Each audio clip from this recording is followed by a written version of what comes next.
Bismillahirrahmanirrahim. وَلَقَدْ يَسَّرْنَا الْقُرْآنَ لِلذِّكْرِ فَهَلْ مِن مُّدَّكِرٍ. وقال النبي صلى الله عليه وسلم خيركم من تعلم القرآن وعلمه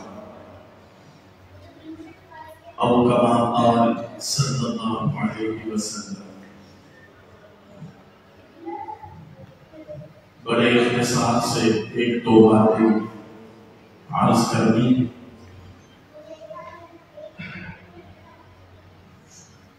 اس وقت دنیا میں 3 بڑے نظام رائج ہیں.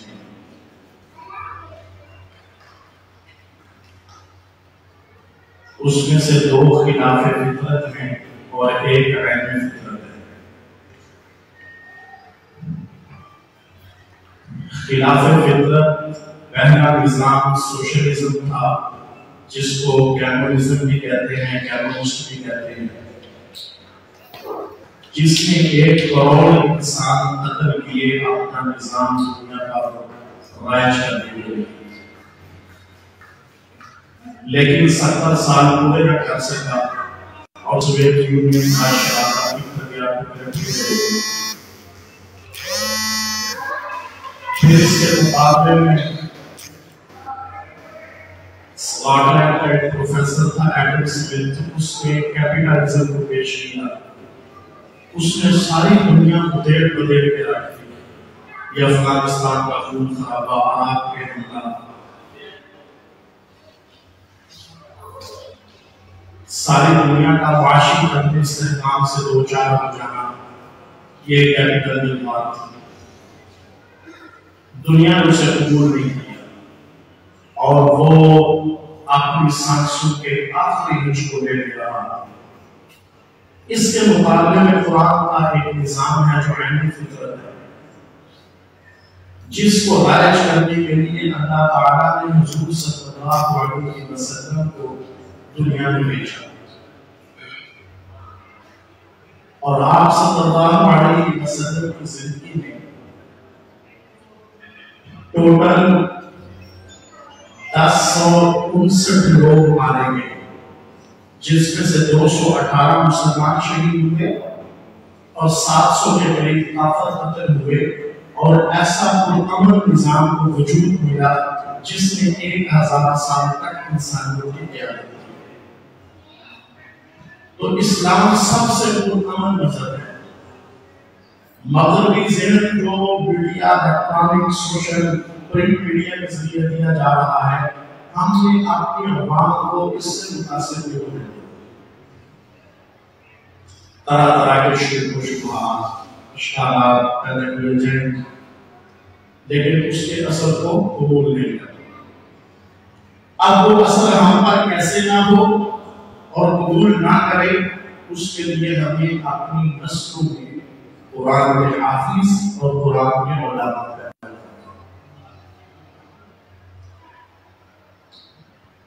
افریقہ کے بعض ممالک پر فرانس کا قبضہ رہا، بعض میں جرمن آیا، بعض میں جاپان آیا.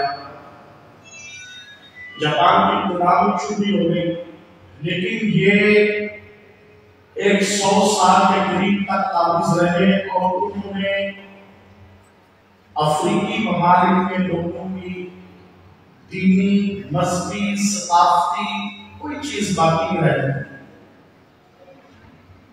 اس کے مقابلے میں انگریز 90 سال تک بڑے صغیر پہ رہا، لیکن یہاں کے اطلاعات کا فکر میں آیا، وہ کافر نہیں ہوئے.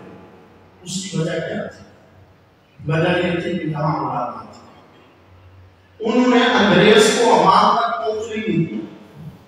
خود مارے کھان، کالا پانی کی جیلیں بھر دی، جزیرہ نوائٹا کو بھر دیا، تحریکیں چلی، دفاع ہوا، انقلاب ہوا. تو مدرسوں میں روٹیوں پر، سوکھی ٹوٹی پر پلنے والے چند علماء کیا جس میں مولانا قاسم نانوتوی، مولانا رشید احمد گنگوہی، سید حسین احمد مدنی، علامہ شبیر احمد عثمانی، بعد میں پاکستان کے نامور رہنما میں سے تھے۔ تو یہ ایک جماعت تھی جس نے سارے بوجھ کو اپنے کندھوں پر برداشت کیا اور فرہنگی تہذیب کو پبلک تک پہنچنے دیا۔ تو آئندہ اگر ہم چاہیں کہ ہماری نسلیں کس ذہن سے محفوظ ہیں تو اس کے لیے ہمیں اپنی نسلوں میں علماء اور حافظ کرنا، جو دین کی اصل شناخت کو باقی رکھنے کے لیے اپنی ہر طرح کی قربانی دے، جان، مال، عزت، آبرو، مگر دین پر حرف نہ دے۔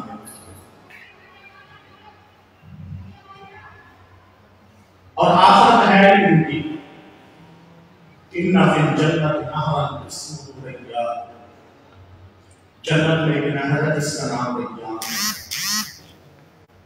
علیہ مدینہ مرجان، اس کے اوپر ایک شہر آباد ہے جس کا نام مرجان ہے۔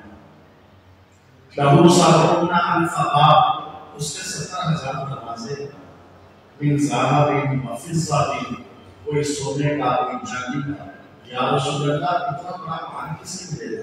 الحامل قرآن، جو قرآن سیکھے گا اس کو ملے گا۔ جس محل کے 70,000 دروازے میں محل اتنا بڑا اور آباد بھی نہر کے اوپر ہے بھی پورے شہر کی شکل میں۔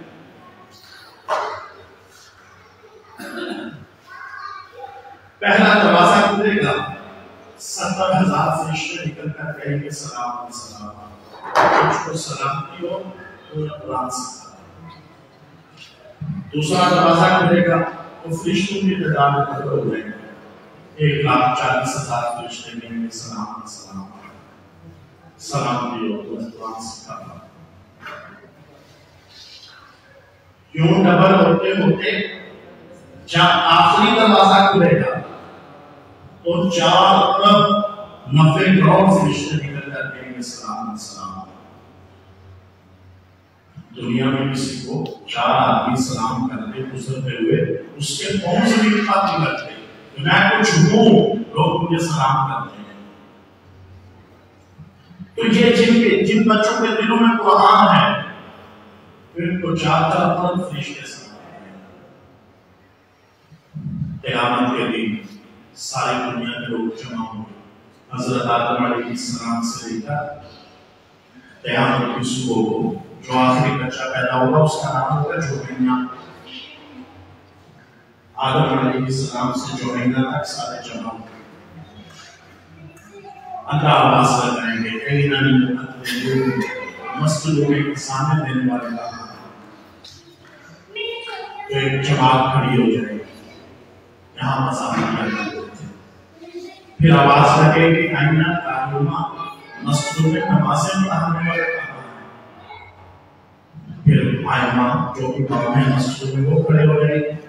اللہ کہیں گے آ جاؤ میرے عرش کے سائے کے نیچے، مشک، کافور، عنبر اور زعفران کے ٹیلوں پر بیٹھے اور باقی ساری دنیا مجھے حساب دو کیسی زندگی گزار کر ہے۔ تو یہ آخرت کے سوتے ہیں۔ دنیا میں کوئی نہیں چیزیں، جب آپ کا بچہ مدرسے بھیجنے لگو گے کہ یہ کھائے گا کہاں سے، جب پاپا نے جب کوئی نہیں لوگ بھی کھاتے پڑا ہے تو جینے بھی دیں، لوگ اعتراض کرتے رہیں گے، اشکال کرتے رہیں گے، کسی کے سر کو قبول نہیں کرتے۔ ہمارے سامنے ہمارا ہدف آخرت ہے، ہمارے سامنے اللہ کی ذات کو حاصل کرنا ہے، حضور صلی اللہ علیہ وسلم کی قرابت کو حاصل کرنا ہے۔ ہم نے تو آخرت مانی ہے، یہ تو بعد کے سوچتے ہیں جب دنیا کی آگ بند ہونے والی ہے اور آخرت کا نظام شروع ہونے والا ہے۔ تو اس لیے میری گزارش ہوگی کہ جن کے گھروں میں اہل قرآن کے حافظ العالمین نے آج کی مجلس سے نیت کر کہ ہم کم از کم ایک بچے کو ضرور مسجد مدرسے میں بھیجیں، وہ قرآن کا حافظ بنے، قرآن کا عالم بنے۔ آپ حافظ بنوانے والے، عالم بنانے والے قبر میں چلے جائیں گے، وہاں بھی انہیں ٹھنڈی ہماری پہنچتے رہیں گے۔ اولاد نیک کام پر نیت نہ بھی کرے